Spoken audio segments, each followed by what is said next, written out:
Okay, Commissioners, moving on to D1 Neighborhood Plans and Process. We have Commissioners Yanis Pulido and Commissioner Shea seconding this request. Thank you for bringing this opportunity to the neighborhood plans and organizations to speak. Commissioners, would you like to talk about time and so on? Yeah. And then we'll probably give it to the body to take a vote. So to modify the rules for the timelines and stuff from what we had talked about last time, we were thinking about 3 minutes per primary speaker, and they can get donated time of 2 other people of 3 minutes each. So that would be 9 minutes that person would get. We would like to group people based upon like either hopefully by the neighborhoods that they're in or the areas or at least a district. So if there's a way to be able to organize that, I think that would be great. I think once all the speakers have gone through, then we as a body would go through and we can have a round robin of asking any questions or comments. And we just go through that once and then we're done. So that's for everybody's consideration before we go forward. Thoughts? Commissioner Yanis Pulido, would you like to add anything? Sure. I got a lot of correspondence from, well, not a huge amount, but I got correspondence from a few people who were deeply involved in neighborhood planning and had positive and negative experiences, but really important lessons learned. So I'd love to share those after the testimony is given, if that would be okay, and I can make it real short per neighborhood area. Okay. Commissioners, so we could have potentially 9 minutes per. I personally think that's a little too long, but is that a motion, Commissioner Shea? Yes, it is. Okay. So there's a motion and second by Commissioner Yanis Pulido. Any discussion on the motion? How many speakers do we expect? Roughly 20? Chair Commission Liaison Andrew Rivera, we're currently at the 3 minutes with 9 minutes donation time. We're looking at about 27 minutes of testimony.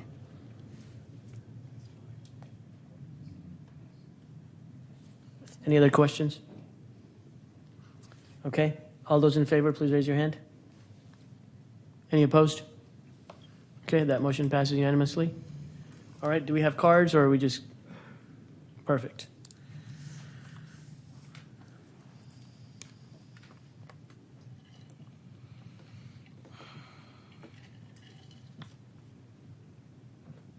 If you'll start off with this, I'll remember the other ones in 6 minutes.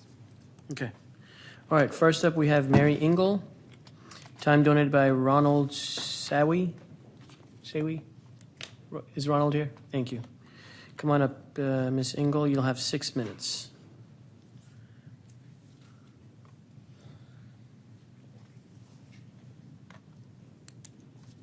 You're not doing this in chronological order?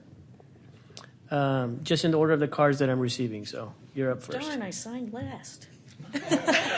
Chair Commission Liaison Andrew Rivera, they're alphabetical order by group. Okay, you're up, ma'am. Okay, well, thank you. I hope this makes sense. This is called CanPAC, Peace in the Neighborhoods by Lynn Team and Mary Engel. Competition for housing rights is not new to Central Austin. A dramatic season of development conflict built to such a heat about 20 years ago when Councilmember Jackie Goodman led the city in requiring contending parties to take their battles out of council meetings and work out mutually accepted plans for development. One case in the university area which triggered this council member's actions was the villas on Guadalupe, involving a valid petition, a lawsuit, and a removal of large homes. At that time, only one part of town had a comprehensive plan, the East Cesar Chavez neighborhood, which was selected for the city's Austin pilot neighborhood planning process. That plan was celebrated in its success in designing a neighborhood based on culture and desires of the people who live there. The goals of this neighborhood plan, adopted by the council in 1999, were to be a model of a quote-unquote strong neighborhood that provides a variety of housing and employment opportunities where families can grow and prosper and where its rich culture and history can be celebrated. The success of the East Cesar Chavez process was held up to inspire the 7 neighborhood associations around UT thrown together: Eastwoods, Hancock, Heritage, North University, Original West University, and Shoal Creek neighborhoods with university area partners, which were brought into Ms. Goodman's vision of peace in the university area. Lynn Team was among those who met with then City Manager Toby Futrell and planner Alice Glasgow to explain that what they wanted was impossible. There was no common interest among the groups, which included university area partners, a strong organization representing apartments and businesses, and the residential neighborhoods who feared their homes would be overcome by fraternities and apartments. Further, we said the city lacks staff with adequate experience to work with this. Despite our misgivings, the city launched an extensive series of studies and meetings. Small groups held work sessions on particular aspects of the work, the first and most important being to draft a vision statement. The draft was amended by the whole and quickly gathered up all diverse interests into one, inspiring us to hope that we could all work together. UAP worked in a separate room to figure out their vision for West Campus. Cotera Reed architects were hired privately to help out with that vision.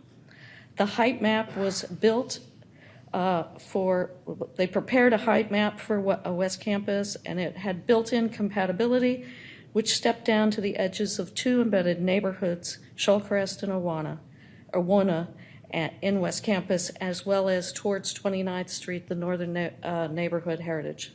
It was a very long way from the beginning to the completion of the plan, but after 2 more years of work and hundreds of meetings, the Central Austin Neighborhood Combined Plan was adopted in 2004.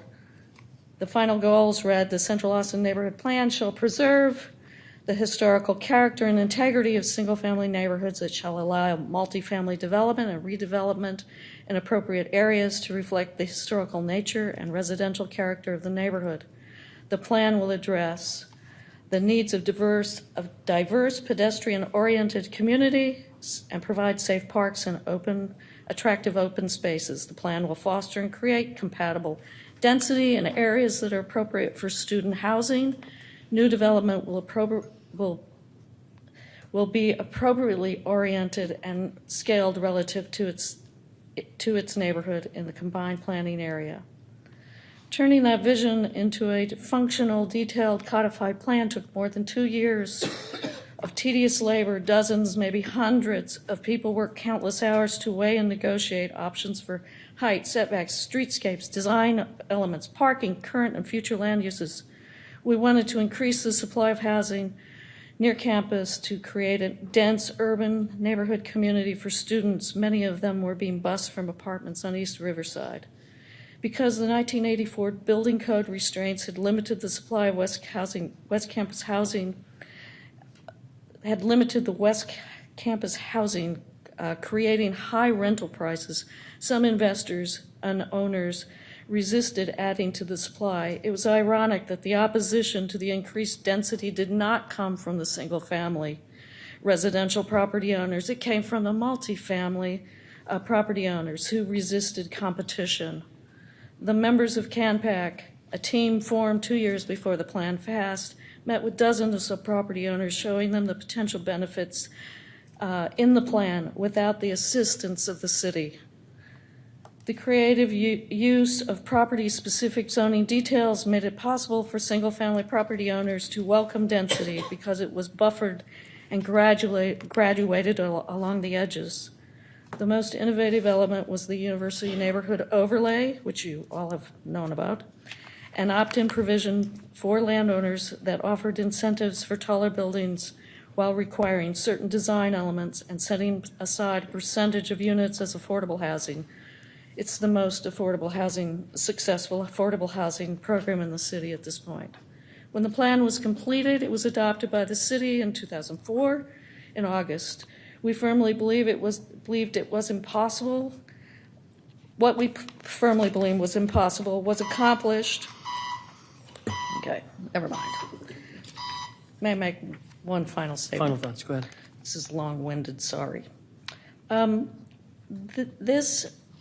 This area exemplifies true new urbanisms by the finely tuned craft of the density node, West Campus, which integrated carefully within the area of traditional neighborhoods with a respected plan for their shared longevity. For the first time, the accommodation of conflicting goals urban density and the preservation of traditional neighborhoods was accomplished in this plan. Thank you. Thank you, Ms. Engel. Next up, we have August Harris, with time donated by Joyce Bassiano and Blake Tollett. Are you all here? Okay. Thank you. Sir, you'll have 9 minutes. And then followed by Thomas Penton, if you'll be ready to speak from the other podium. Good evening, Commission. Thank you for your service, and thank you for this time tonight to speak to you about the proposed Land Development Code and its impact on our neighborhoods. My name is August Harris. I'm the Vice Chair of the Central West Austin Combined Neighborhood Plan Contact Team, and I've served in that capacity for a number of years and was actively involved in the neighborhood planning process that, as you know, lasted about 4 years. We as a neighborhood, as a community in West Austin, worked tirelessly on the neighborhood plan, and we came up with what we thought was a very thoughtful product that accepted the goals of Imagine Austin and that moved West Austin forward. One of the things that we did, as you well know, is, and your predecessor Planning Commission adopted future land use maps that included the Brackenridge Tract and the Austin State Assisted Living Facility. And that's what I'm going to address here tonight. When we look at the land use map that has come out with the rewrite of the Land Development Code, we feel that staff has misallocated the density allocation for West Austin because it fails to take into account that per the Brackenridge Development Agreement, there currently exists 1.35 million square feet in developable space allotted for the Brackenridge Tract on all of the parcels other than Lyons Municipal Golf Course. That's 1.35 million that's available for retail, commercial, mixed-use, residential, walkable development. The town lake tracts along Lake Austin Boulevard can support this significant density based on the Brackenridge Development Agreement. It includes things like 0.45 FAR, max heights of 5 stories or 65 feet, a building coverage ratio of up to 50% of the gross area, and maximum impervious cover of 75%. This was a major deal when it was struck in 1989, and it still applies today, and it's a very successful document. The town lake tracts along Lake Austin Boulevard can support significant density based on our neighborhood plan recommendations, again, that a prior planning commission accepted, for a compact, mixed-use, and walkable development away from existing residential development and harmonious residential development near existing areas on Enfield and in Deep Eddy Heights. The Deep Eddy tract along Lake Austin Boulevard, let me move forward. The Deep Eddy tract along Lake Austin Boulevard, and if you look at the map, you'll see the particular tracts that are highlighted. Where the Gables Apartments, are you all familiar with where the Gables Apartments are on Lake Austin Boulevard? They're currently across from the married student housing. But I might go back real quickly. On the $1.35 million square feet in development rights that are on the Brackenridge tract, that does not include any square footage that the university might choose for university uses. They could build additional dormitories, they could student housing, faculty housing, they could put in research campus. None of that is included in the capacity for those tracts. So you understand it's possible that it could accommodate much more density, but for non-university uses, it's 1.35 million. The Deep Eddy tract along Lake Austin Boulevard, where the Gables Apartments are located, can support significant density based on our neighborhood plan recommendations from the Planning Commission that any redevelopment, again, would be compact, mixed use, and walkable, with more intensive mixed use is moved away from the Deep Eddy neighborhood. If you look to the north of our planning area, you'll see the Austin State Assisted Living Center. It seems like every legislative session they are considering the possible closure of this facility, and at some point in time, it will eventually, some of its services will at least be moved. I've been working on the Ash Brain Health Center redesign and have seen how that's evolved over the last 2 years. So with the state-supported assisted living center at Mopac and 35th, it too can support a significant density, again, based on our neighborhood plan, which was adopted by the Planning Commission, and would create another node of compact mixed-use and walkable development with more intensive mixed uses moved away from our harmonious neighborhoods. Now, not in our planning area is the Grove, and I know y'all have had a lot of time with the Grove, and so have we. But the Grove's impact on West Austin is dramatic as well, and will continue to be. And we want that considered as a part of the density that's not affecting, but is impacting our neighborhood. Now, staff's recommendations for density increases are based on some faulty information. They have incorrectly identified Westover Boulevard, which you see on the upper right hand corner of your screen, moving east or west to east, left to right. That was added as a bus return route to MOPAC when bus service was reduced to our neighborhood, as evidenced by the fact that there are no bus stops on Westover and very low usage on this bus route. With cars being parked on both sides of Westover, with any upzoning, Westover will be more dangerous than it already is for kids who transit to Cassis and who use Westover to walk or ride to school. And it is, by the way, heavily trafficked by kids on bicycles riding to Cassis every morning. In the Cat Metro Connections 2025 report, it shows that there is no bus service projected for Westover or anywhere else west of MOPAC except for Enfield and Lake Austin Boulevard. And frankly, the route that it currently uses on Enfield and Lake Austin Boulevard has more to do with the buses being able to recirculate rather than any demand for bus service.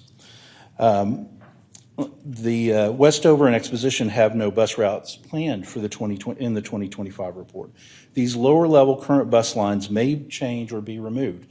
We've had bus lines pulled out of our neighborhoods for years because they've been underutilized and they need to put the buses where people are going to use them. Fact of the matter is, we just haven't used them, and so bus routes in West Austin come and go. And to develop a land use plan around a bus route that is not actively insured to remain seems done without thought. Staff incorrectly identifies Enfield, which across from Muni, and that's the end that you see on the lower left. It identifies it for RM1 transit-based zoning. If we were to apply a context-sensitive pattern reasoning, this segment of Enfield should be zoned R2A with density shifted to the Brackenridge tract and the Town Lake tracts. Staff incorrectly identifies Exposition across from the Austin State Supported Assisted Living Center for RM1 transit-based zoning. Again, this is probably, if you look at context-sensitive zoning, is more appropriate for R2B zoning. Staff's recommended mapping should be adjusted to shift over-intensive zoning increases on Westover, Exposition, and Enfield to the Town Lake tracts,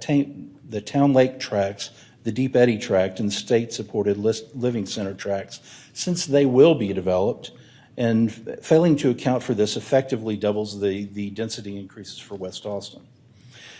As a citywide policy matter, transition zones with their higher density and higher impervious cover should not be mapped in those areas which the City of Austin has identified as having local flooding problem areas. And you will see on this screen, we've highlighted two of the Austin Watershed Protection maps that show some of the floodplain areas in our neighborhoods. These are areas that already have inadequate infrastructure that leads to localized flooding. Our planning area has two such local flooding problem areas designated by the city as overall problem severity very high. Again, as a citywide policy matter, the request of the Austin Independent School District Board of Trustees to maintain current parking requirements around urban core public schools so that there is adequate on-street parking available for parents, visitors, teachers, and staff is sensible, is supported by school communities, and should be honored. It has been disregarded by current staff. Thank you. Thank you, Mr. Harris. Thomas Panton, and then Raul Alvarez. Hello, my name is Tomas Pantin. I live in Deep Eddy. So you'll have 3 minutes. Yes, thank you. It must be very difficult to do all this zoning for the entire city without being able to test it and getting feedback. As I see it, the proposed rezoning map does not match the terrain, the typical phrase, matching the terrain in some places. Here I have a little example of Deep Eddy. Deep Eddy is a neighborhood. It's also, there's a track. He was talking about a track by Lake Austin Boulevard. This is the little neighborhood inside. Well, the numbers in the map shows how many units would be per property. So it would be 304 units. And there seems to be that the maps for the zoning don't adjust for the different width. When you see them, they all look like all the streets in Austin look the same wide.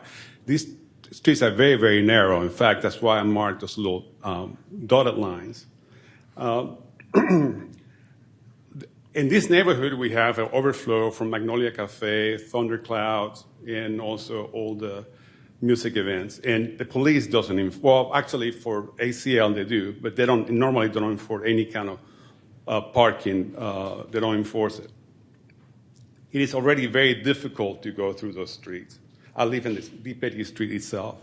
About two months ago, there was a dump truck that took the wrong turn. It took him forever to get out of there. So I see that the police department, the fire department is going to have a really bad time if there's a fire in this neighborhood. There's a lot of wood frame houses. It's going to be like a bonfire. There's very, very many other areas in the city that they have bus stops, 4 lanes. We have the Lake Austin Boulevard big tracks. So why to make this little bit of neighborhood is already crowded and with very little streets, why to try to make it happen that way? I know it's great because it's so close to downtown, but it's just already crowded. Staff doesn't have the time to go and do what I did with this neighborhood to test it, but we do. So I'm hoping that there's some kind of real system that we can bring items like this one and address them.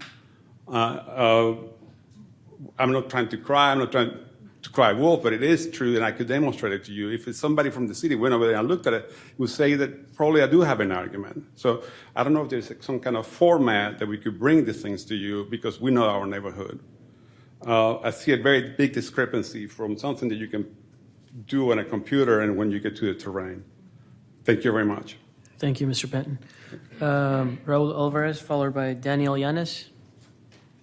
Sir, you'll have 3 minutes. Good evening, and thank you for your service. My name is Raul Alvarez. I'm the chair of the Early Childhood Council, so I wouldn't say I feel your pain, but I can appreciate your service. And I got a little lobbying training myself right here. But I also was a co-chair of the Anti-Displacement Task Force, and I'm speaking for my nonprofit, which Eastside Guardians, which we have a tax payment assistance programs for Eastside residents. And I'll mention that Trustee Tice served on the Anti-Displacement Task Force with me. So most of my perspective is on East Austin and just what our neighborhood plans were meant to do, because I was on the Cesar Chavez neighborhood planning team for 2 years. We planned that neighborhood plan. And then I happened to be on the city council when we actually approved that plan. And all of the East Austin plans, and probably most of the plans from what you've heard, and there was really a lot of intention and sensitivity to where do we want the density. I know in the East Austin plans especially, there was a lot of pushback about the mixed-use zoning, but as an urban planner, my degree is from urban planning from UT. I think, if we can define where it goes and we can develop a good plan, then that's the best of both worlds, right? But all I've seen is a lack of respect for these plans because we articulated where we wanted the density. And at every turn, it's been, now we need station area plans, which means we need more density than you said you wanted. Now we need TOD districts. So now we need more density than we wanted. Now there's, imagine Austin that has these corridors. Well, we need more density along those corridors. And so, and throughout this time, it's like we have to defend why our plan is what it is instead of the council and commission standing up for, look, the plan says this, you developer, justify why you're out of compliance with that plan. And that's all I would ask that you all consider, right? When there's something that comes forward that's incompatible with the plan, ask them, well, why should the neighborhood want this if it's clearly not compatible with the plan. And I currently serve with on the Go Valley Johnston contact team, and so we've come together hand in hand with developers with very positive development proposals. But I do think I have concerns with the current iteration of the Land Development Code rewrite. I think speaking from this anti-displacement point of view, anything that adds density is only going to exacerbate the displacement. So if you can now build 3 units instead of 2, well, the level of displacement is just going to ratchet up. The other thing I would say is I have a real concern with the -A part of the MU regulations, because you're basically granting commercial mixed-use zoning without a zoning hearing. And that's tied to the housing affordability bonuses. So I would suggest that needs to be looked at too.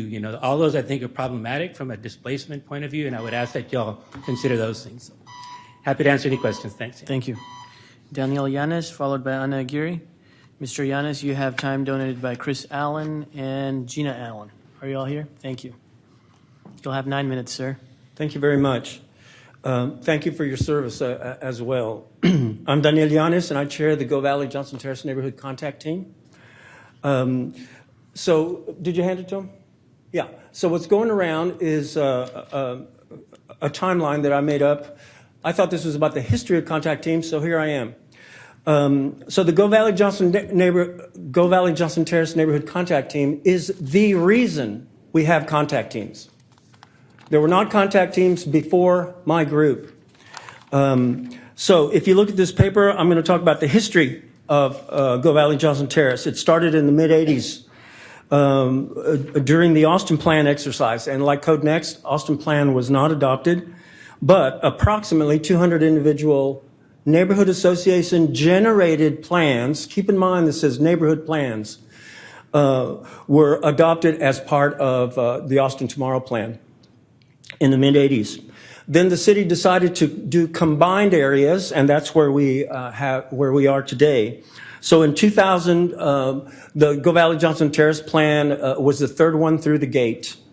And I will tell you that we had 100 stakeholders from our area, residents, businesses, and nonprofits, and we worked to incorporate those 9 existing neighborhood plans in Go Valley that were part of the Austin Tomorrow Plan.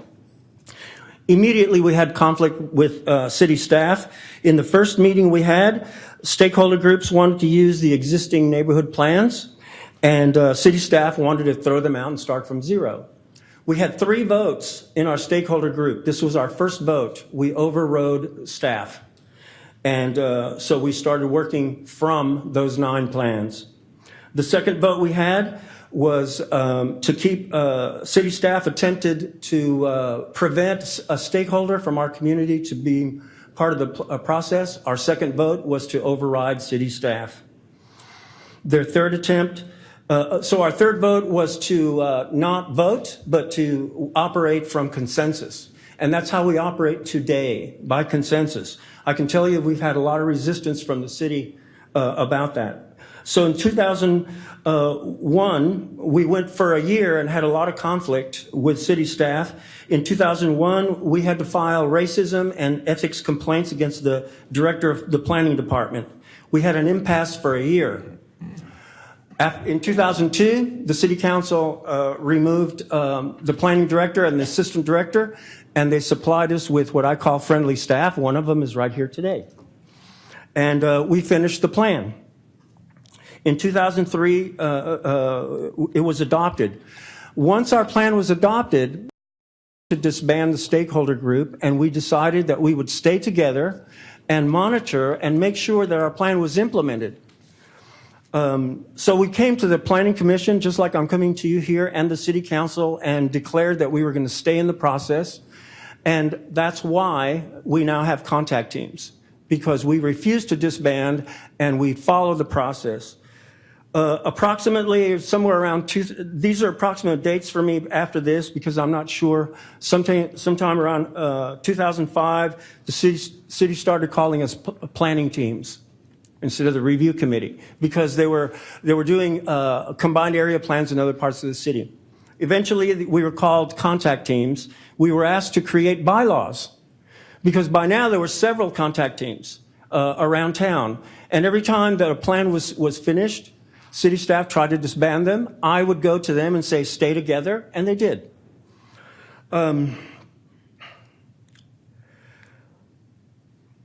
So then the city, around 2015 or so, the city designated the contact teams as the formal voice for neighborhood process. So we continued, and then the city asked us to create bylaws. We created our own bylaws. The other contact teams created theirs. We used Red Path organizing and decision-making principles for our bylaws. A few years later, the city didn't like that, and so they attempted to make the bylaws uniform. So we adjusted our bylaws to comply with the city, yet keeping our Red Path organizing decisions.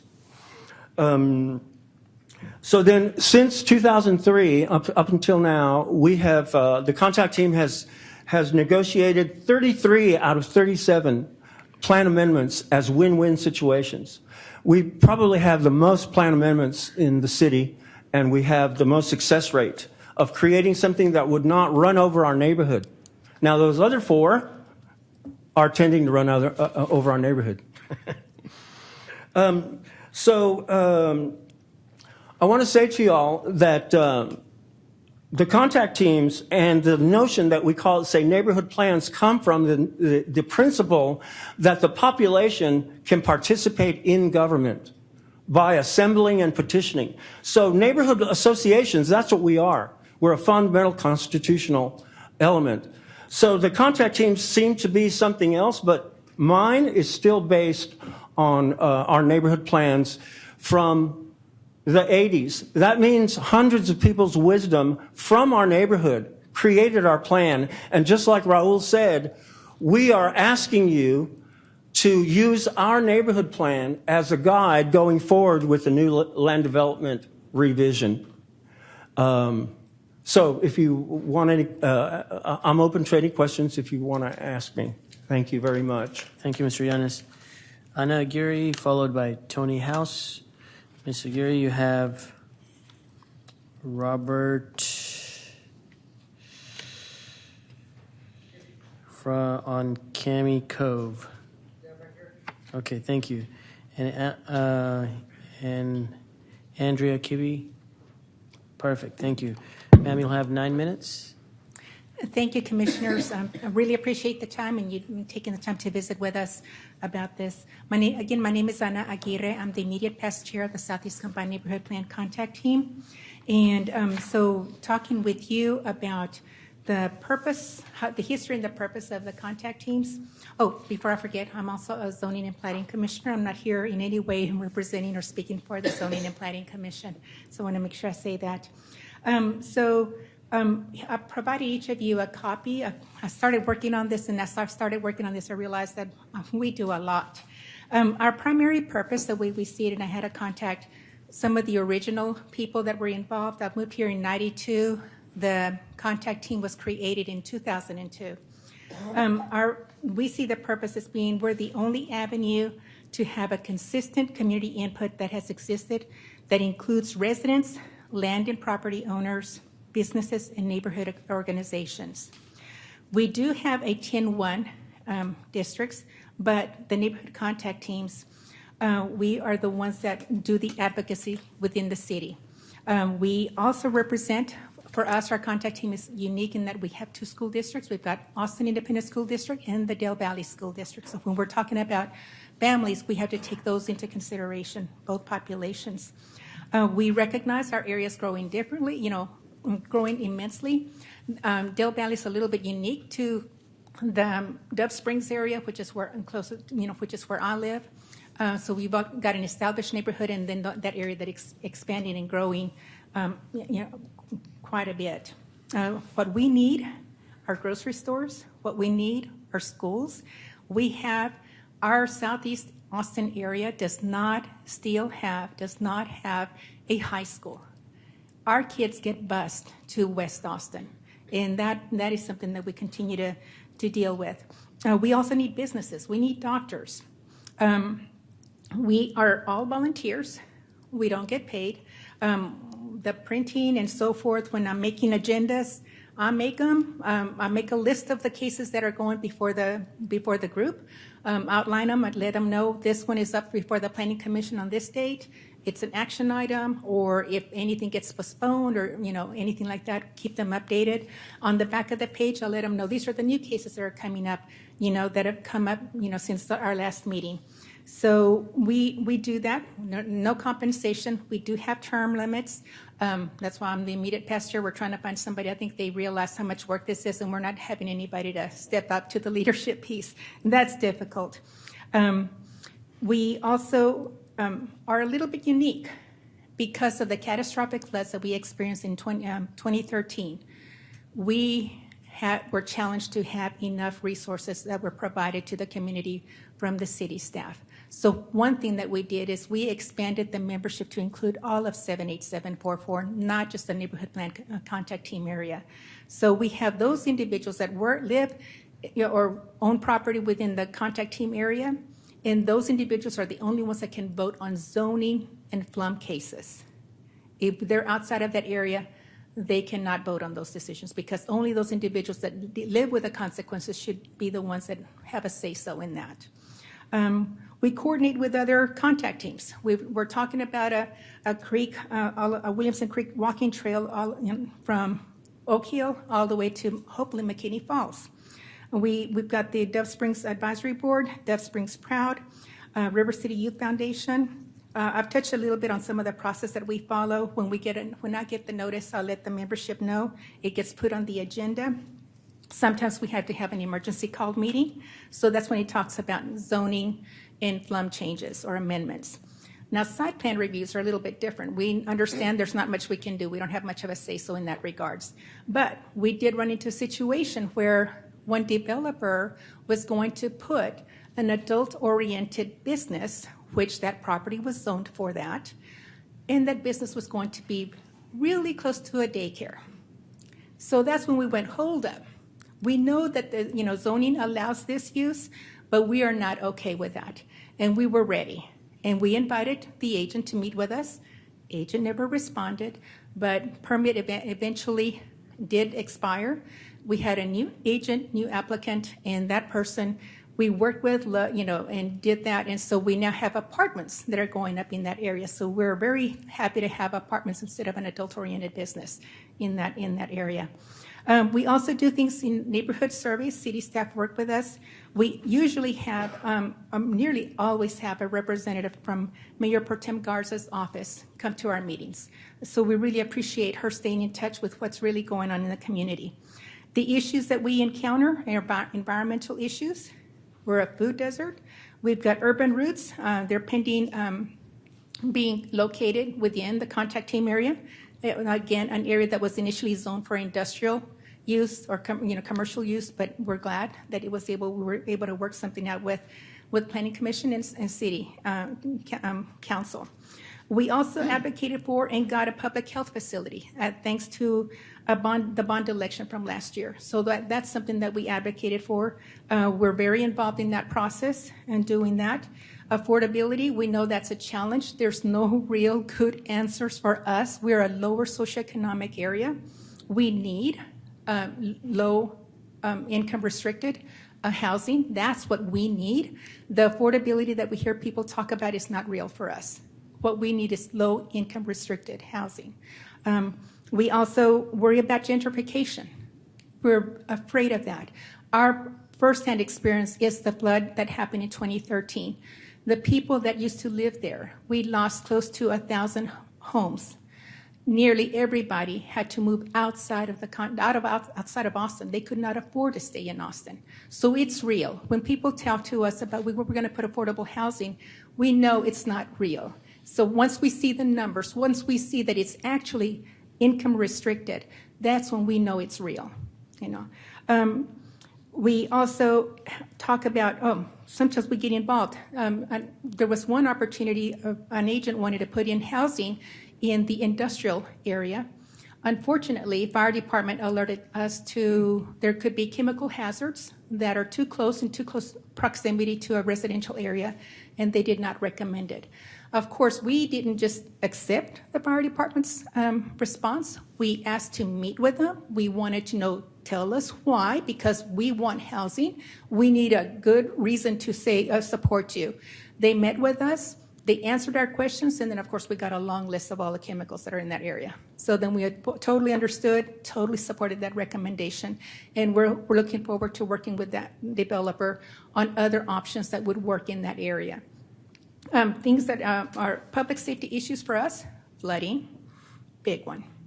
And so we are looking very closely at what happens with Atlas 14, fire.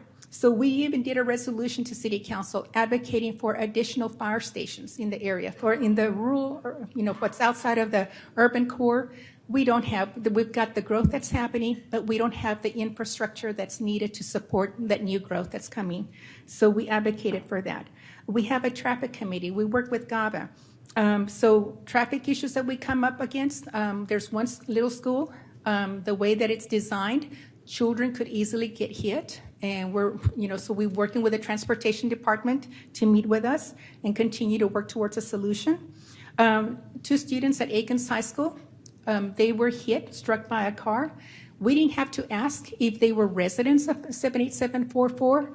All we knew is that we had to say something. So we didn't have to ask. We did a letter, a letter asking for AISD, please look at this, please work with the city. So there's social issues that we also address. And we also we need sidewalks. Still areas, again, it seems like the city, as far as the way that the city was designed, it's like urban core, then here's Dove Springs, oops, we'll jump over that, and then we're now developing the outer part of Dove Springs. So we do need that. We work with the transportation department. We look at bike lanes, where would they need to be at. Also support Parks and Rec Department, if I can finish one last thought. The Parks and Recreation building was needing to be renovated, and so was the library. Initially, those were both going to be shut down at the same time. We would, whoa, how about we, schedule it so that only one is shut down at a time. So working with the city staff and both departments to encourage that. So that's what we can do. We're where the rubber meets the road, and we can help you with the solutions. Thank you. Thank you so much. Tony House. Ma'am, you'll have 3 minutes. Good evening, and thank you.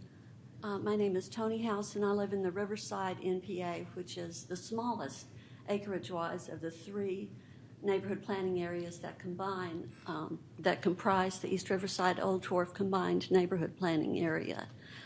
And for 10 years, I participated in the neighborhood planning process for that area, starting in 2003 with the EROC neighborhood plan, followed up with the East Riverside Corridor Master Plan, and then the East Riverside Corridor Regulating Plan, which was adopted in 2016.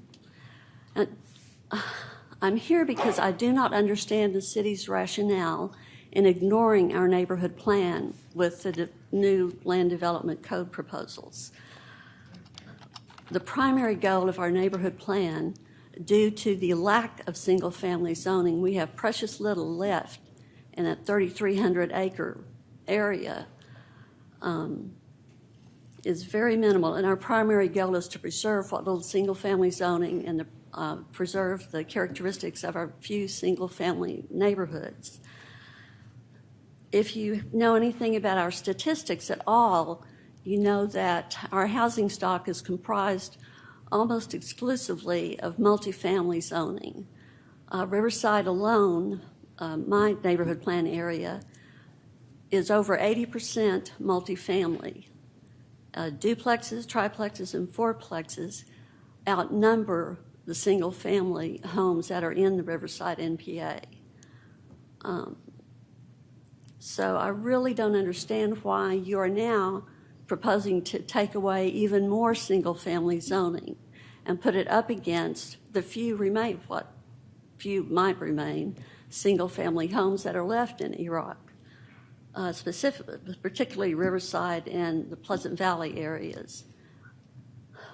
It's just, with that, we're not going to get affordable housing out of that. Our neighborhood plan, and especially the quarter plan, has proven that replacing affordable zoning, affordable housing with new units simply isn't, those units are not affordable. Our property taxes will go up, and single-family homes owners will be forced out. So I just wish that staff could at some point explain to me why they're choosing to remove what few remaining single-family homes we have to burden us with even more multifamily and multifamily zoning. No one can tell me that or why they're doing it. And I've tried to go through the proposals and figure out the setbacks and things, and that's just impossible. Thank you. Thank you, Ms. House. Those are all the speakers. Commissioner, did you want to speak, sir? Yes. Come on up. Go ahead and sign a yellow card after you're done. I signed one. I'm not sure what happened. Okay, come on up and introduce yourself. Chair, Commissioner Liaison Edra Evans Cardi signed up for the code next. For the code rewrite item. Oh, the next item? Yes. Okay. Did you want to speak on this one? I mean, they're all the same, right? They're not all the same. No? Unless you're speaking about a neighborhood plan or... Okay, I'll wait for the next one. Okay, Okay. thank you. All right, those are all the speakers. Commissioner Yanis Pulido, did you want to share kind of what you received electronically and over the phone? How long is that? I could try to sum up within a minute for each neighborhood. It's about, I think, 3. Is that okay? Okay, yeah. Okay, might be a couple minutes more, but I won't take too long. Thank you. I did have, Commissioner Shea and I both had correspondence from Eloa Matthews, who is chair of the Greater South River City Neighborhood Plan Contact Team for the last 2 years. Some of the same themes have come up in terms of just the extensive amount of time that citizens who have that real on the ground perspective of what is there, the topography, the road conditions, et cetera, put into amending the land development code and the FLUM. And the number of their multifamily units in their planning area have more than doubled and are now greater than the number of single-family homes. So I think we just got an acute example of that, but in that entire area, that definitely applies. And so this is what has happened under the current zoning and also as a result of that neighborhood plan. And so the distress I'm hearing from Ms. Matthews is that there is sort of a rhetoric to say that neighborhood plans have not allowed more density, and for them this is just not true. They've accommodated a number of multifamily units. I also had correspondence, another person in EROC neighborhood plan, Gail Goff, who expressed that she spent 4 years of her life dedicated to this process, and it's been exhausting to see the lack of respect for the neighborhood plan over time. In particular, what's proposed in terms of blanket upzoning in single-family neighborhoods flies in the face of the EROC neighborhood plan and the entire neighborhood planning process and the corridor planning process which followed. They spent 3 years from October 2003 to November 2006, countless hours by volunteers, many thousands of dollars spent to meet the mandate of the city charter. Again, their goal is to preserve single-family homes and character of those neighborhoods and promote and support compatibility between residences, especially since they've taken on so much scale of density through the multifamily and remodels, and to protect their significant tree canopy. This is not just from Ms. Goff's correspondence, but also what I've heard from I'm starting to understand more and more areas in my district work like an ecosystem where you have multifamily developments that may predate our impervious cover limits or just have tons of impervious cover, no green space, and they actually rely on the single-family lots around them for the tree canopy. They work sort of as an ecosystem, and it is that balance that actually affords a better quality of life and more livability and walkability for the multifamily areas around them. The EROC neighborhood planning area was and still is the third highest neighborhood density per acre behind only the university areas. The density is there, and they've been absorbing it for decades. They feel very, very strongly that what is being proposed, especially on their single-family lots, which are limited, will not create affordable housing units. Ms. Goff expressed to me, and this is also from Linda Land, but Ms. Goff expressed to me that if there was a way to guarantee that 4 units per lot or even 3 would be affordable units, she would be in support of it. But she knows that because we're in Texas and because of the constraints that we're facing, that those new properties are not going to be affordable to anybody in their current area. And it just doesn't seem like the right kind of trade-off. So there's a wealth of information in that particular neighborhood plan that can inform some of what we're doing.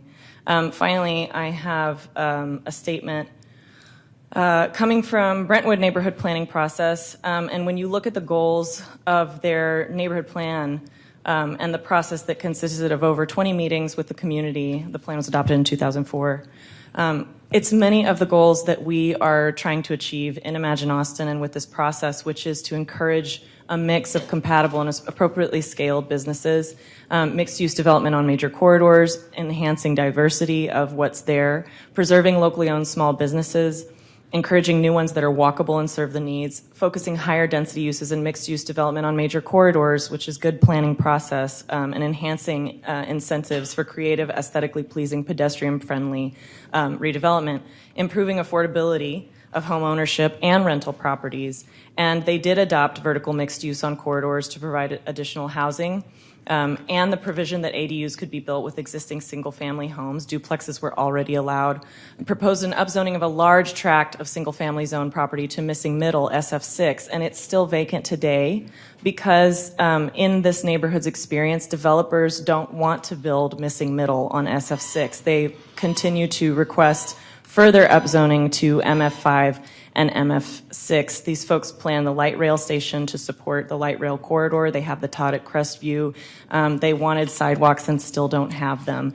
The plan is not static. Amendments have been considered and made to the FLUM, and they have increased housing units by well over 1,000 in a neighborhood that was considered already built out. That's the input from Brentwood, and I'll stop there. If I have others that I didn't get to, I can email them to the rest of the commission as a backup or to staffer. Do you have others? I might have 1 or 2, and I just lost my... Okay. Yeah. All right. So, commissioners, we're going to do a round robin. You'll have 5 minutes. You get up to 8 commissioners. You'll have 5 minutes to go back and forth, ask whoever you'd like, staff or another commissioner or the speakers that have come up here. Just to refresh your memories, Mary Engel, August Harris, Tomas Penton, Raul Alvarez, Daniel Yanis, Ana Aguirre, and Tony House. Questions?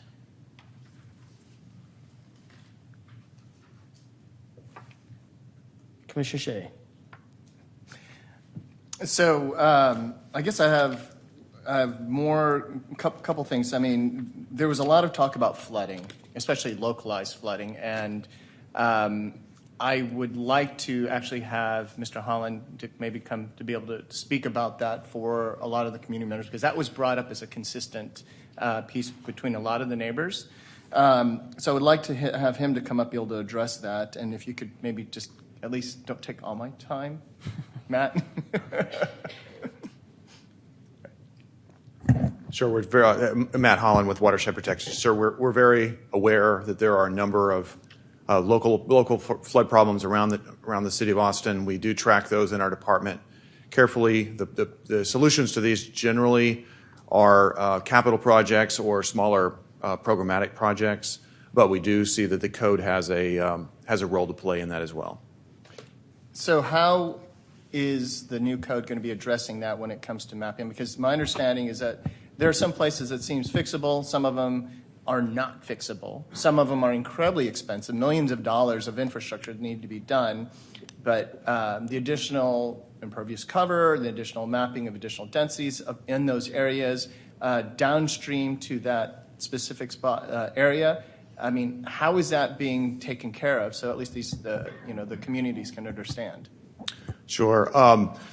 Unfortunately, most of these local flood problems are kind of larger than some sort of a code fix in terms of it really depends on the situation. There's actually very site-specific circumstances with each one of these things. If you have the Land Development Code is proposing to, as you know, to require all redeveloping properties to provide full flood mitigation instead of exempting existing impervious cover. That's going to have a pretty big impact on a lot of local flood areas, not all of them. We staff have done a fair amount of analysis on these areas and how much impact the infill is going to have on them. We don't believe that's the main driver on that. I know that's a very big community concern. We share the community concern that impervious cover is definitely related to some water quality and erosion impacts, but it's not as big a driver on the flooding side in our view, based on the evidence we're seeing. Okay. All right, I'm going to just run through some other points. I guess it's not related to flooding. Okay. Thanks. So definitely want to thank all the communities for coming out, but one of the big things the questions I've had is how do you engage with us? How do you engage with council? And a lot of it is going to be helping us craft policy. And what I've tried to gather from what I'm hearing is some way to craft policy that we could guide council. So one thing is to help give us those ideas that can tie to Imagine Austin, ASMP, different types of policies that are out there to help us shape it. And when you talk to us, we are listening. In our community engagements, we have already tweaked a lot of our amendments based upon what we've heard, and we continue to do so, and we continue to add more amendments. But once it goes past us, you do need to also engage with your council member on policy guidance. Things that I've heard, AISD recommendations to go through, future transportation alignment with the mapping, because some of them is some of those are not shown in Connect 2025. I've heard a lot about making sure that we model what we're mapping on the ground to experience what that is. To see if it's really going to work, because from street widths, etc., based upon even density and parking standards, I mean, we need to model that contextually for where it is. For densification allocation in different neighborhoods, to consider looking at the FLUM for guidance before they start just mapping wherever staff is thinking about. Take a look at the FLUM and see if there's any guidance on where that could be. I talked about localized flooding, and then also affordability. We're working on that quite a bit. And then the issue with taxes, there's a lot of talk on that. A lot of it is out of our control, but it is a serious problem. And I've talked with a council member just last night about this, and it is a serious concern also for, I know with District 10's council member as well as many others. When they're telling you that it doesn't affect it, it does affect your value. So I think I just ran out of time. So I got 10 seconds. So thanks, everybody. Any other commissioners? Commissioner Seeger? I have a question and a comment for mapping. We've heard certain neighborhoods are talking about they have high amounts of multifamily today. And if those multifamily units have been around for a significant period of time, one would assume that they are affordable. So my question is, why would they be mapped then to a more dense code, when by doing that, it could force the demolition of the affordable rental units? Could I have a staff response on that?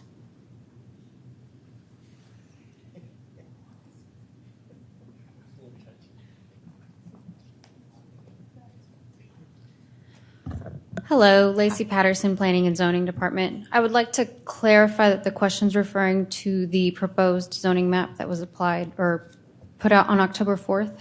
Yes, that map, which is the one that we're working from today, correct? Correct. Okay. Yes, we identified properties that were affordable to 80% of the median family income per some data that was provided to us from our Neighborhood and Housing Community Development Department. We did not increase the entitlements on those properties, but neither did we decrease the entitlements on those properties. And that was the direction that was given to us by council. Okay. And correct me if I'm wrong, Did you just look at properties that were 5+ units? Is that correct? Generally, yes. The data mostly had units or properties with more than 5 units, though some with less were included in that data. The majority were over 5. Right. Okay. And one final question. Because it was council directive to preserve these older affordable units, what steps were taken by staff to make sure that that happened and they were not upzoned?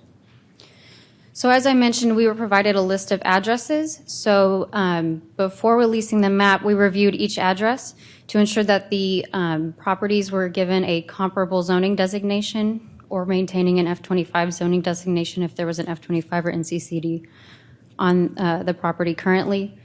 So it was just a review of each property just to ensure that the most comparable zoning designation was applied. Thank you. Commissioner Kenny, actually Commissioner Leighton Burwell and then Kenny. Yes, so first of all, I'd like to thank Commissioner Yanis Pulido for championing Brentwood's efforts. I was involved in that. I've been in the neighborhood for 35 years, and it was a 2-year process.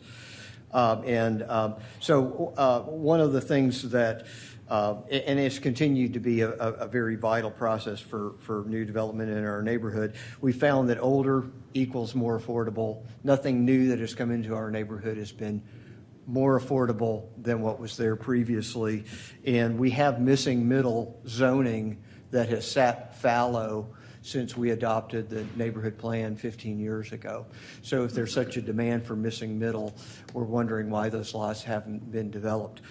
So my question for staff is, what is staff doing to incorporate the neighborhood plans as mandated in Imagine Austin, when to date there's been no contact with our neighborhood, and I'm assuming that's true with others, prior to the mapping that's going on?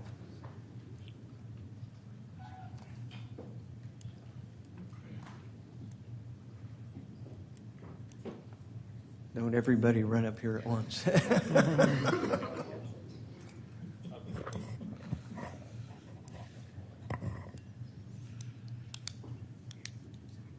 them to be specific. Hi, Greg Dutton, Planning and Zoning.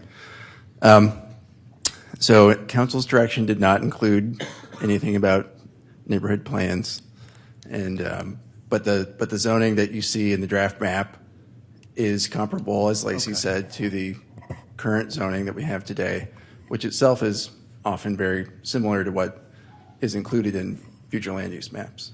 But councils come and go, right? This mayor will not be our mayor forever. This council will not be our council forever. This was not even the council except for one person when Imagine Austin was adopted, okay? And Imagine Austin is trumps everybody, right? I mean, the council is beholden to Imagine Austin as much as anybody else is. It is the comprehensive plan of which the LDC and every other plan that the city of Austin does is supposed to be complementary to that. So I got it that the current council has not made neighborhood plans a priority, but they are in Imagine Austin. So I don't know how they can be ignored.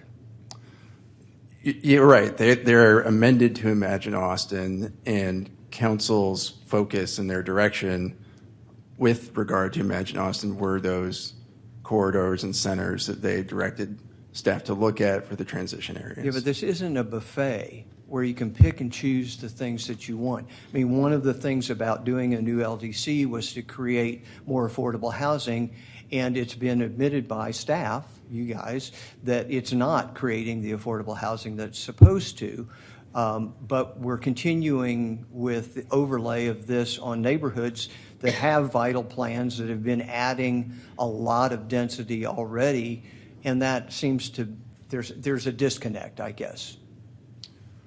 Well, certainly if zoning has changed in neighborhoods as a result of complying with neighborhood plans or neighborhood plan amendments, then that zoning would have been looked at when the transition areas were applied. So for instance, if an area has missing middle zoning today, then it would have gotten a comparable zone, missing middle zone.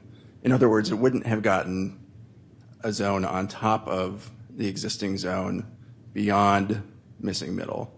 So the zoning that is there today, however it's gotten there through plan amendments, was looked at. I mean, it was just considered as a part of the existing zoning fabric. And then to your point about the picking and choosing, certainly I understand that Imagine Austin has neighborhood plans amended to it, and there are a lot of things in those neighborhood plans, but again, the direction that we were given from council was to really focus on those centers and corridors. Okay, thank you. Commissioner Kinney. Mr. Dutton, I think I'm going to continue in this vein a little bit because this was a source of a great amount of confusion during draft 3. And I remember there was one hearing that we had at One Texas Center where we were going through what the criteria were for mapping what was a current zone now to what the closest equivalent zone was in Code Next. And there was this one moment where we came up and we found out that in draft 3 that I want to say the number was 98% or something like that. The new zones were roughly equivalent to the zones that were on the ground now. And my understanding is that so in other words,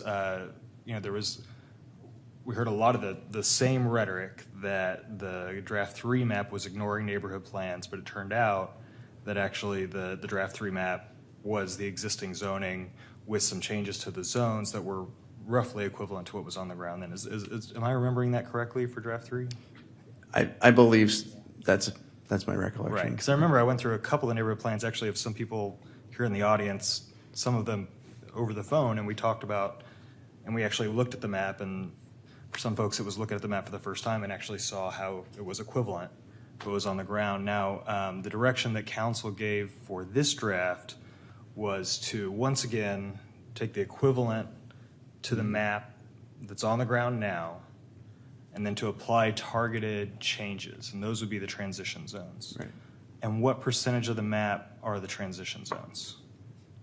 I'm going to say 2% and look at Lacey for confirmation. Yes. Okay. 2%. So is it accurate to characterize we'll call it the draft 4 map as we took the existing zoning, which by and large reflects the flums. The flums are actually, if anything, allow more capacity than the zoning that's on the ground. Mm-hmm. And we applied some new affordable housing bonuses that increased some of the density of some of the zones that were on the ground. Right. That's what council asked you to do. And they also asked you to apply these transition zones that apply to about 2% of. So right. Is it accurate to say then that we're talking that if you want to define ignoring neighborhood plans as not doing exactly what's in them, then you could call it ignoring them. Or but what we're having now, is it accurate to say that what we did is we took the existing zoning that complies with the existing neighborhood plans, we applied affordable housing bonuses to increase the height of some of the zones, and we applied transition zones? Right, and I think the only other thing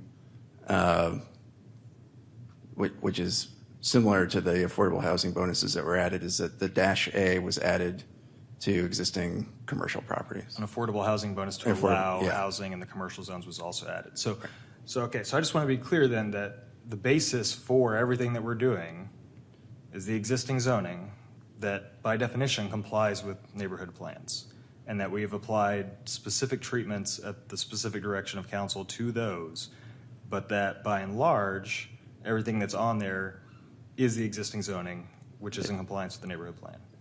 Correct. Okay, great, thank you. Not true. Not true. Absolutely not true. Any other commissioners? Commissioner Yanis Pulido. Yeah, I'd like to ask a question of multiple neighborhood speakers that are still here. If anybody who knows, if you can answer quickly, approximately, even if it's an estimate, how many units how much capacity or how much yield of additional units your plan has produced. And I'd also like to hear why people in the audience are saying this is not true. Because I know for my own neighborhood, it looks nothing like our neighborhood plan. All of our homes are a few lots from the corridors, and it's significantly changed. If anybody's seen some of the renderings being done by volunteer architects of what's proposed, it's not the same. This is a comment before I ask for the question, but my issue right now with the maps as we're looking at them is that you all have multiple zoning categories in the same color. It's almost impossible to see the difference between R2A, R2B, even some of, like all the R categories are hard to see. You actually have to click in and then go through multiple times and read. And then you've got alcohol allowed in areas that are the same color as places that don't allow alcohol. All this stuff flies in the face of community plan and neighborhood planning. So there is an issue, and we're already getting a lot of feedback from neighborhoods going, what is going on? This is in complete violation of our neighborhood plan. So can I get just any responses around capacity that you all have added and the stark differences that you're seeing between what's proposed and your neighborhood plan?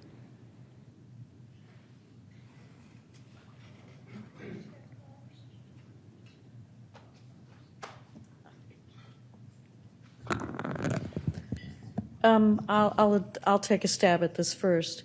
We added about 45,000 beds in West Campus. That's called a density node.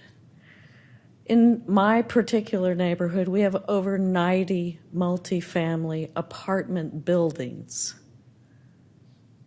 Some of them are kind of zapped out. They need to be redone. But those are our affordable housing units. The areas of the neighborhood were arranged into districts. It's an NCCD. It's worked very well. Most of the stuff hasn't even been touched to be built out. So we have a lot of capacity on the ground right now that could satisfy multifamily, commercial, and then we have a fake corridor called Duval Street. And I happen to live on Duval Street. And I think there was an overzealous application of RM1 and RM4. It took out duplexes, and it took out single-family homes. This is a neighborhood street that doesn't go anywhere. It's a corridor that doesn't go anywhere. But we have a high-frequency bus route on it, so therefore we're a corridor, and that is a reason to take out single-family zoning in a neighborhood and to upzone it to give us 6 to 10 units on a lot. That's absolutely outrageously absurd, and it's overzealousness, in my opinion. So I'm hoping that you can think about what our FLUM says and back off. We've got a lot of density in my neighborhood, and it's actually the third densest neighborhood per square mile in the whole city. West Campus is first, downtown is second, and North University is third.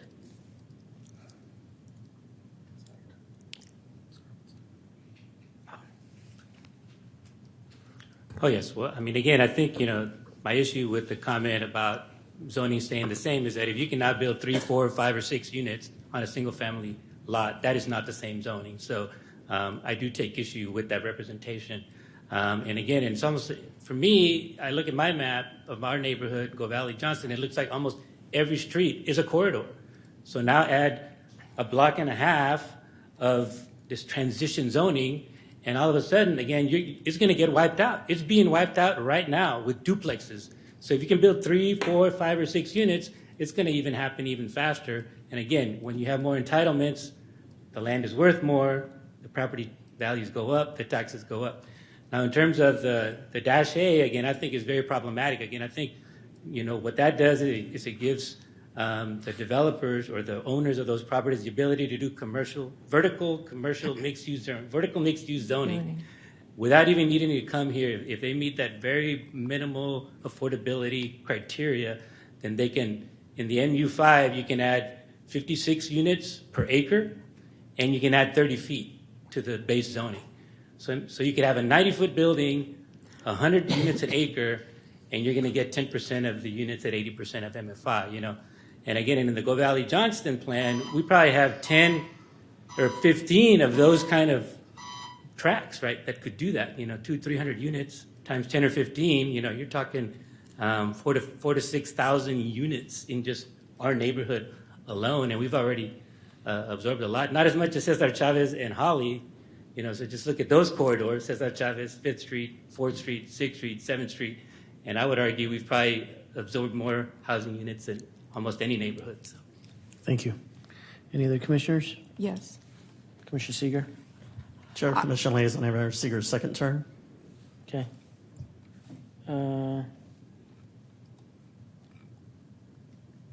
Okay.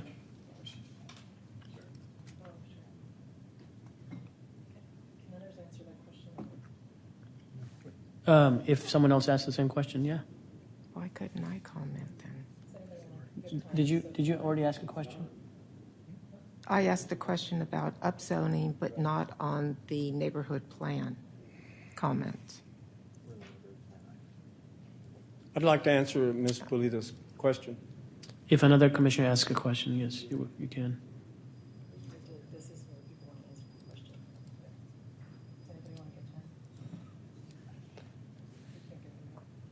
I'm sorry, are we still doing 5 minutes per commissioner? Yes. On this item? Okay. But I didn't think Patricia Seeger had her 5 minutes on this agenda item. I didn't have 5 minutes. I had. Okay. All right. So I'll go ahead and. Yes, it's on. Can you hear me now? Okay. So I have a question for staff on neighborhood plans in the future. We received presentations in the past about staff shifting to these corridor plans as a preferred way to do small area planning. I guess the question is, are there going to be staff to facilitate future changes to those individual neighborhood plans when they come up? Or is that going to be supported or not? Are we only supporting the big corridor plans from this point out? Commissioner Shaw, to answer your question, I'd have to check with my colleagues in the long-range planning division. Certainly, any questions you have about the future process, we can check with them. Okay. And then there was a very good presentation, I think, about the potential for future development and what the yields might be. So this might be a question for somebody on staff that has some familiarity with the capacity analysis, kind of the current code versus the yield that we got out of the new code. And the question is, on these regulating plans and their potential yield, were those numbers put into the totals for both the equivalency and then, I guess, for the new code? I guess how were the potential yield out of regulating plans and PUDs addressed in the modeling?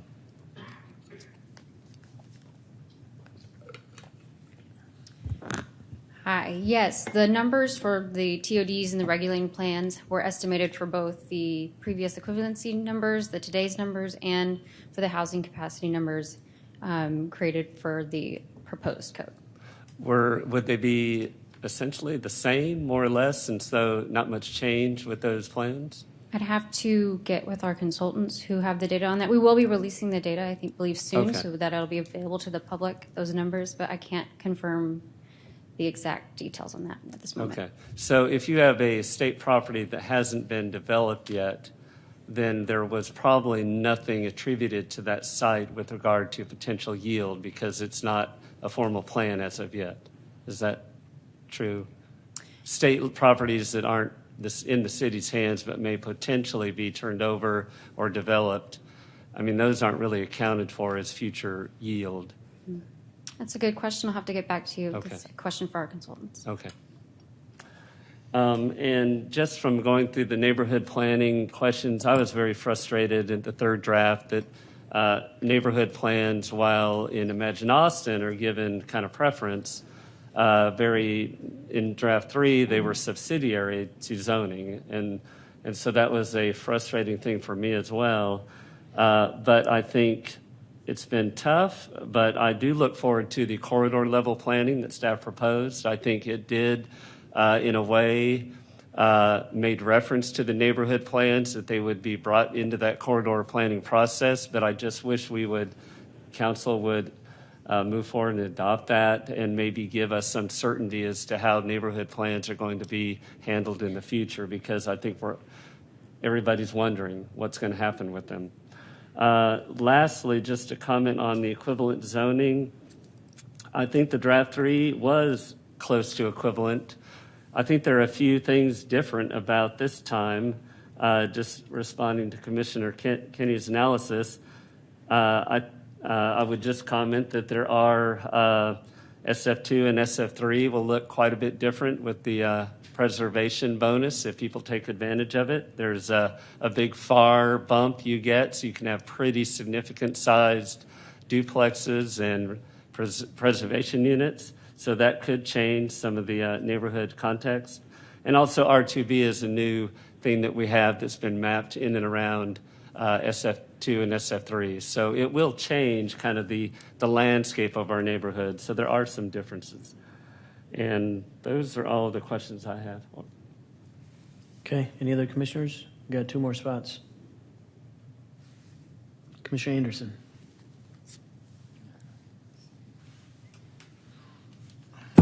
So thank you all for coming down here tonight. I was a little bit reluctant to have this on here just because 26% of the city is covered in the neighborhood plan and the rest is not. And so it's always important to remember who's not in the room.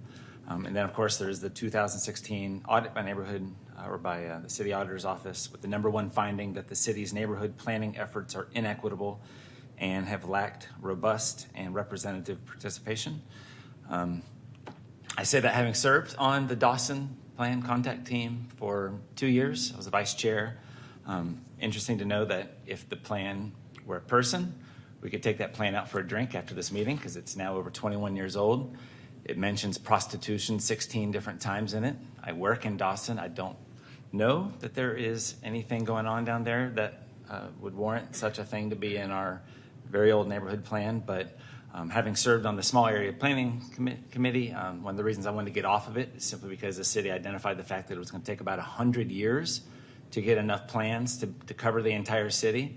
And that doesn't count for having, at that point, some plans that would be 60, 70, 80 years old. And so obviously it's failed in so many ways, it's not even funny.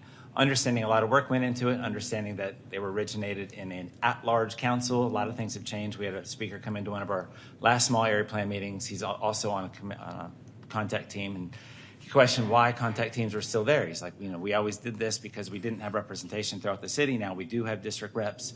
Can we evolve? Can we do things? We obviously are far behind on all our housing goals, so it's kind of a big deal that we're going to be looking to add a lot of housing capacity in this process. 2 of the speakers that spoke, I just did quick searches. There seems to be kind of a general concern about losing single-family zoning. TCAD maybe has too much information on it, but there are many, many single-family homes that are $900,000 and up. And so on one hand, we're talking about affordability, and on the other hand, we're talking about preserving single-family zoning that is out of reach of 90% of Austinites. I'm not sure who that helps or how that helps, but I don't understand, trying to fight for that. So I'm really excited about what we get to do here. It's definitely going to be a group effort. We understand that there's a lot of work that has been done here, but we also understand the amazing need for housing. I'm pretty sure that 95% of the meetings I was in, I was the youngest person in the room, despite being older than the average Austinite by a handful of years. So, just the fact that so few people can afford housing in this community, this is our chance to hopefully change the form of housing to allow more Austinites the ability to live near where they want to work, where they play, where they worship, where they shop, all those fun things that we don't allow today. Okay, anyone else? One last spot. Okay, I think Mr. Llanes, you wanted to respond to Commissioner Llanes Pulido's question. Go ahead. Yeah, whoever else wants to respond to that question, you'll have 5 minutes. Thank you. I appreciate your coming back to us on that.